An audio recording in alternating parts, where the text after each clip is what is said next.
I've just come across a report on LBC News, and it was about a disturbing case in Liverpool. An elderly lady, 93 years old, was brutally attacked by a burglar at her home. And the picture speaks for itself. She's got some nasty bruises, and one can imagine this would have been a terrifying experience. 93 years old. I think burglary is a serious enough crime, but when you have aggravated assault as well on top of that, I mean, that really is the lowest of the low. Um, what I want to talk about, though, is specifically an aspect of the report that I think has some important talking points and some observations I want to make. So, Andy Cook, who is Chief Constable of Merseyside Police, has urged people to come forward with information about the suspect if they have it, and he has attacked the no grass culture nonsense.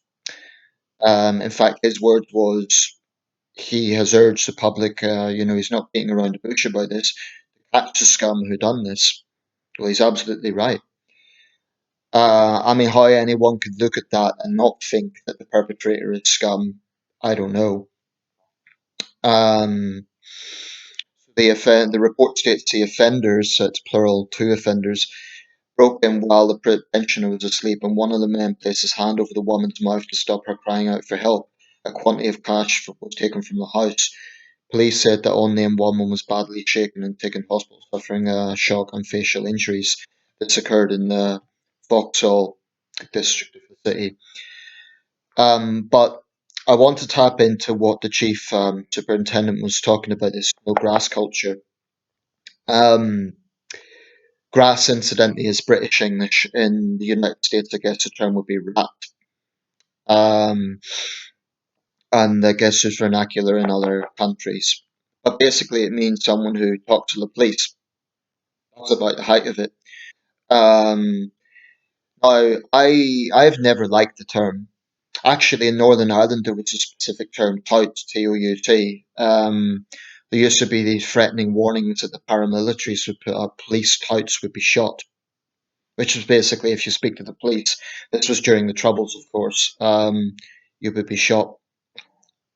But we're talking here not about political conflict, we're talking about standard, albeit terrible crime. Um, I've never liked the term, like I say, because I think that it goes beyond sort of a self-defense mechanism. People can understandably fear reprisals from vicious, organized criminals, criminal gangs who plague cities. I can understand people having genuine concerns about their own security because you can only be a good Samaritan to an extent.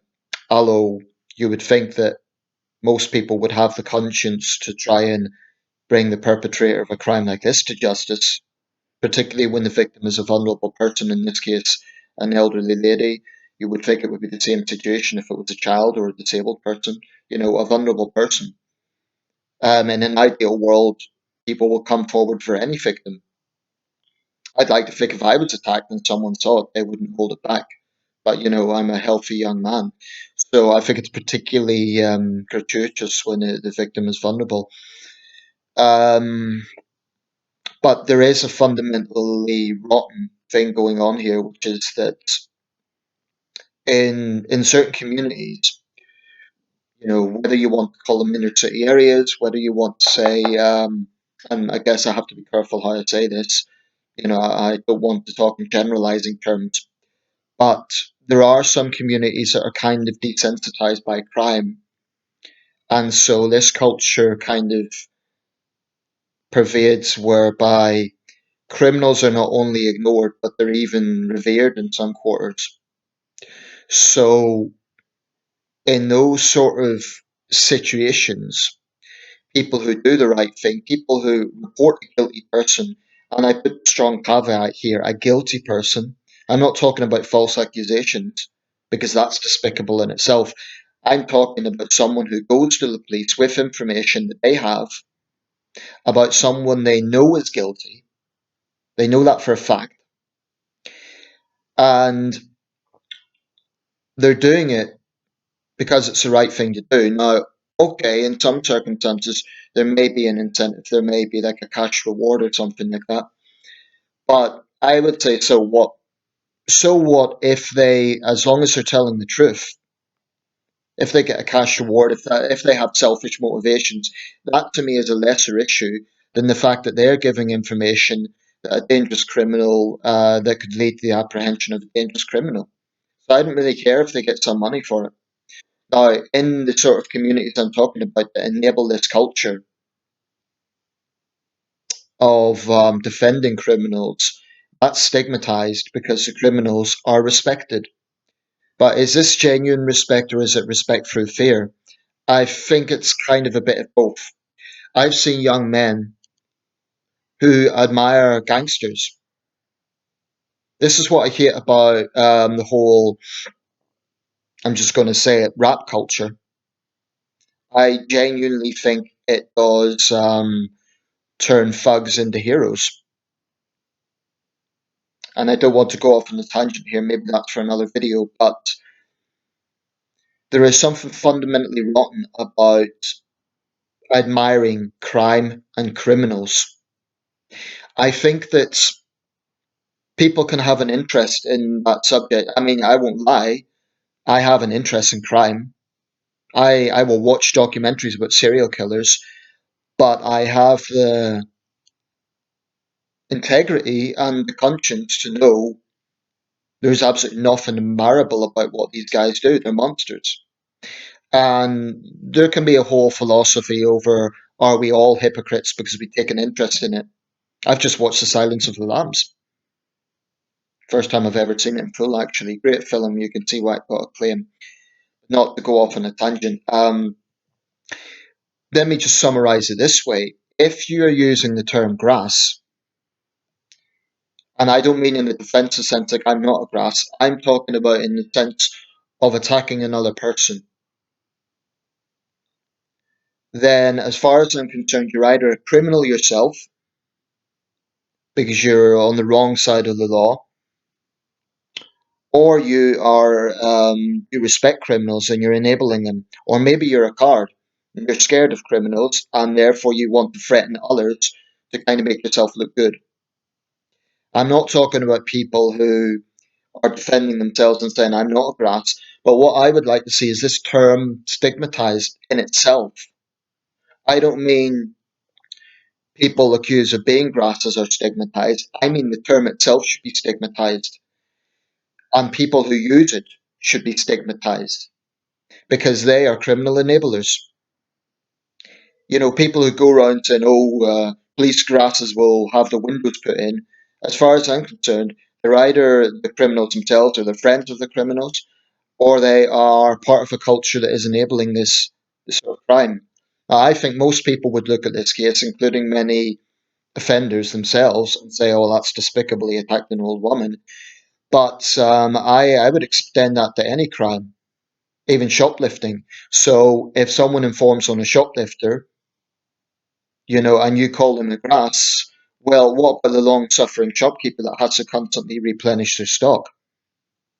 It's always the thing I hate about this term is it makes out the criminals to be the victims.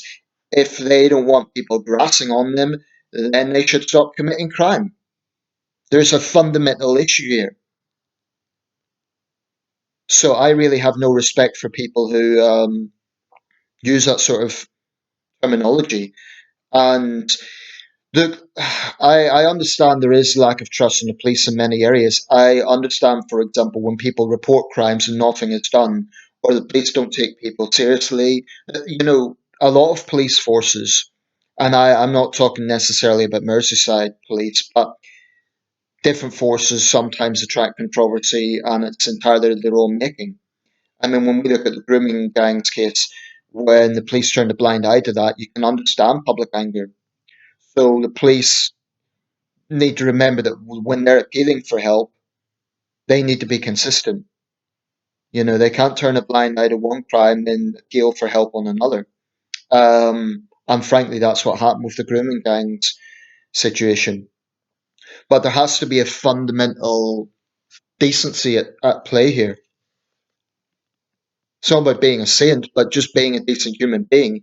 If you know someone is guilty, um, I can understand people being cautious, like not publicizing the fact that they're going to inform on the person. But if they know that, and they do it anonymously, to me, that's a decent thing to do, and it's brave because they know that there's a chance of reprisals. That's why I strongly believe in tough penalties for threatening witnesses, because if someone is threatening a witness, they're on the wrong side of the law. They're part of the problem. We need to stop glamorizing criminals. We need to get away from this idea that there's honor among thieves. There isn't. Because you may have, for example, a burglar who hits pedophiles, but he's still a burglar. He is still inflicting suffering on innocent people. You may have an armed robber who is anti-racist, you know. So whatever virtue criminals may have, they're still criminals. I don't think there's any such thing as well, okay, I take that back. I was about to say I don't think there's any such thing as a victimless crime, but we are actually seeing a tendency in this country of thought policing. Um, but I'm talking about what common sense would determine is a crime that hurts people: armed robbery, arson, rape, violent assault, intimidation. Those sort of things are it's just common sense. There is victims. There is a criminal and there's victims, or criminals and a victim. Um, and in the end of the day, you're either on the wrong side of the law or you're on the right side of the law. If you think a law is immoral, if you think it's being misused, then campaign to have it overturned. But there has to be a fundamental, if you're a decent human being, if you're a decent citizen, then you don't enable lawbreakers unless it is, the only caveat would be like if you say, for example, a parent breaks a law to attack the person who hurt their child, and they've got uh, cast iron evidence for that. I think most people would be sympathetic to them if it's cast iron, like if what they're doing they know for an absolute solid cast iron fact that. And I'm not promoting vigilantism, but I do understand the nuances of that. But I'm talking about this idea that criminal gangs, basically organized criminals, that there is anything admirable about them. And when we talk about art, when we talk about the medium of art, let's say mob films, right? Goodfellas, Once Upon a Time in America, you name it, Gangster Squad. If you have half a brain in your head, you need to see the difference between the medium of an art form versus admiring people in real life. I mean, I've watched a lot of mob films, and powerful acting, interesting character development. Do I have any sympathy for the mobsters? No, zilch. They're still ruthless criminals. I could watch an entire biopic about Al Capone, and I wouldn't have any sympathy with him. I would say he was, past tense, a ruthless criminal. And I worry about people who are influenced in a certain way. Now, most people are not. That's why I don't support censoring art for the most part. I think it's different with grime music, or specifically drill music, because that is a very, very specific thing. It's not mainstream. It's not like a sort of something that's heard by millions of people. Drill music is made by criminals promoting crime and generally listened to by criminals. I don't think there's much question about that.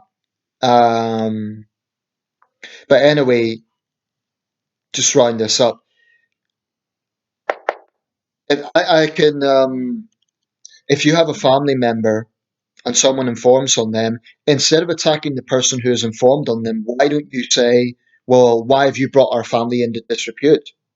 If your brother or your father or whoever it is commits a crime, don't blame the witness. Don't blame the person who has done the right thing by going to the police.